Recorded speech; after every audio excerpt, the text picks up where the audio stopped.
The only person a manipulator can't read and why it's you. A busy office. Open plan. Phones ringing. Conversations overlapping. The low hum of a place that never fully goes quiet. In the middle of it, a new face, a colleague who arrived 3 weeks ago. Charming, warm, always in the right conversation at the right moment. People like him immediately. He has a way of making everyone feel slightly seen, slightly special. The character sits at his desk across the room. He has been watching, not suspiciously, not obsessively. The way he watches everything, with the patient, unhurried attention of someone who lets the picture develop before drawing conclusions. And the picture developing in front of him is interesting. The new colleague asks questions that feel like compliments. He remembers details about people's lives with a precision that feels attentive, but functions as inventory. He positions himself differently depending on who he is talking to. Slightly more deferential with senior people, slightly more authoritative with junior ones. The warmth is consistent. The version of himself he presents is not. The character goes back to his work. He hasn't said any of this to anyone. He doesn't need to yet. He is just watching, filing, waiting for the picture to finish developing. 2 days later, the new colleague sits down next to the character with a coffee and a smile. He asks a few easy questions. Then, a slightly less easy one, designed, the character notices, to produce a reaction, an opinion, a preference, a soft spot.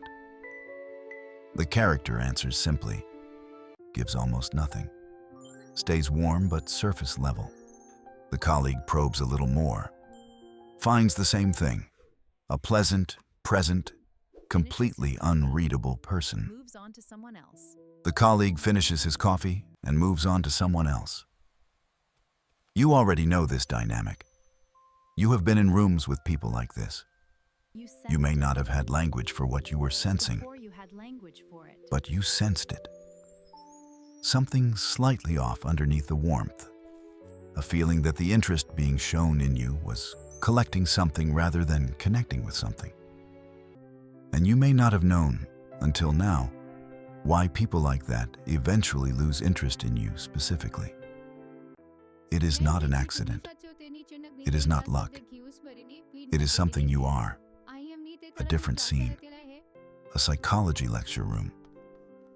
A professor writes 2 words on the board: supply and target. She turns to the class. Before we decode why the observer is immune, we need to understand what a manipulator is actually doing.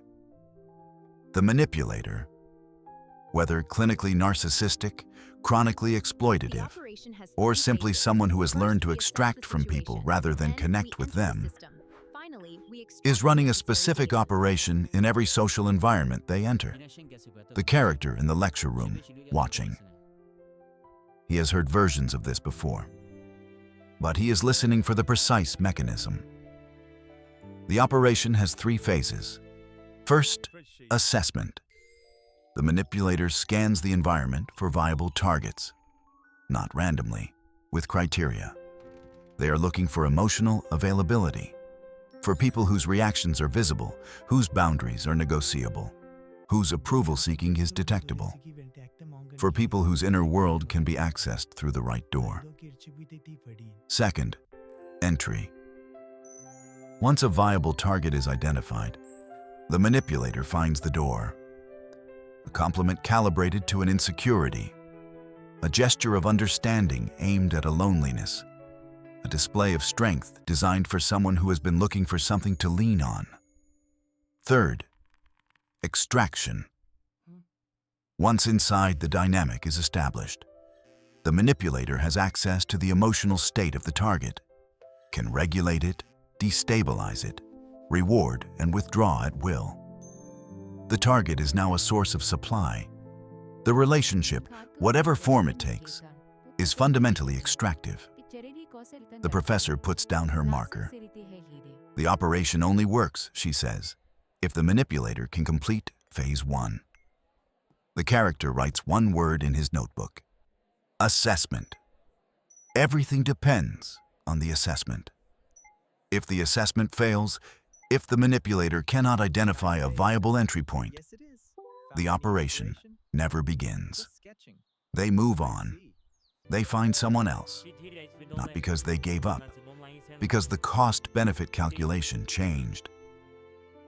And there is one type of person who consistently fails their assessment, not through defense, not through armor, through something far more fundamental, through being genuinely difficult to read.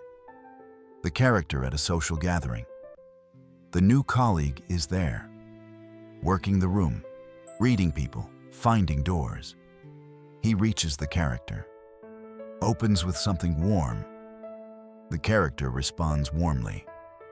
The colleague angles slightly, tests a soft spot. The character doesn't have a visible reaction, not because he is suppressing one, because the soft spot the colleague assumed was there isn't accessible from the surface. Here is the first reason the observer is immune. The manipulator's assessment depends on emotional legibility. They need to see your reactions clearly enough to calibrate their approach. The micro-expressions that reveal insecurity. The body language that signals approval hunger. The verbal tells that show where the value is stored, where the compliment will land, where the criticism will sting, where the promise of connection will open a door. The natural observer produces almost none of this on the surface. Not because they feel less. Often they feel more and process it at greater depth. But because their default mode is observation before expression. They receive input, they process it internally, and they decide what to return to the surface. By the time anything reaches their face or their words, it has passed through a layer of awareness that strips out the automatic, unguarded reactions that manipulators depend on. The colleague at the gathering finds no soft spot, no visible approval hunger, no reaction that tells him where the door is. He files the character as pleasant, unreadable, low yield. He moves on. The character watches him go. He knew what was happening. The colleague never knew that he knew. This is not a technique the observer learned. It is a consequence of how they are already wired. A coffee shop. The character with a friend he has known for years. Easy conversation, real, unhurried, full of the small, honest details that only exist between people who have stopped performing for each other. The character is fully present, warm, accessible. This matters because the observer's immunity is not coldness. Here is what most people misunderstand about being difficult to read. They assume it means closed, guarded, emotionally unavailable. And for some people, it does mean those things. But that is a defense mechanism, not a natural orientation. Defense mechanisms have costs. They keep out the bad and the good in roughly equal measure. The observer's illegibility is different. It is not a wall, it is a filter. A consequence of being internally calibrated rather than externally dependent. They are fully available to genuine connection. What they are not available to is the specific kind of probing that manipulation requires. The difference is subtle, but decisive. A manipulator probing for a soft spot needs a reaction to land on. With an emotionally defended person, the reaction is blocked. With the observer, the reaction simply isn't there in the place the manipulator is looking. Because the observer's emotional responses are not organized around external approval and validation. They are organized around internal experience. You cannot find a door that isn't built where you're looking for it. The friend across from the character laughs at something. The character laughs too, genuinely. This is available. This is real. This is the kind of connection that has no extractive use and therefore no extractive interest. The manipulator would find nothing to work with here. Not because nothing is happening, because everything happening is honest. And honesty, paradoxically, is one of the most effective forms of protection against manipulation. Not honesty as vulnerability. Honesty is the absence of the hidden needs and suppressed reactions that give manipulation its grip. The character alone in his apartment, evening. He is thinking about something that happened earlier. A moment in a conversation where he noticed someone trying to establish a dynamic. Not dramatically. Just the small architecture of a relationship being constructed in a direction he recognized. He didn't react to it at the time. He just noted it. Here is the second reason the observer is immune. And this one is less about wiring and more about awareness. The observer watches social dynamics the way a chess player watches the board. Not reactively, not emotionally, but strategically. Tracking patterns, reading intentions, understanding what is being constructed beneath the surface of what is being said. This means that when a manipulator begins to build the architecture of an extractive relationship, the observer sees the structure going up. They don't necessarily name it. They don't necessarily confront it. They simply don't participate in it. They remain pleasant. They remain present. They give nothing that would allow the structure to be completed. The character makes tea. He is not angry about what happened earlier. He is not unsettled. He just saw something, understood it, and decided quietly what he was going to do about it. This is the most powerful form of immunity available. Not armor, not confrontation, not even awareness worn visibly as a warning.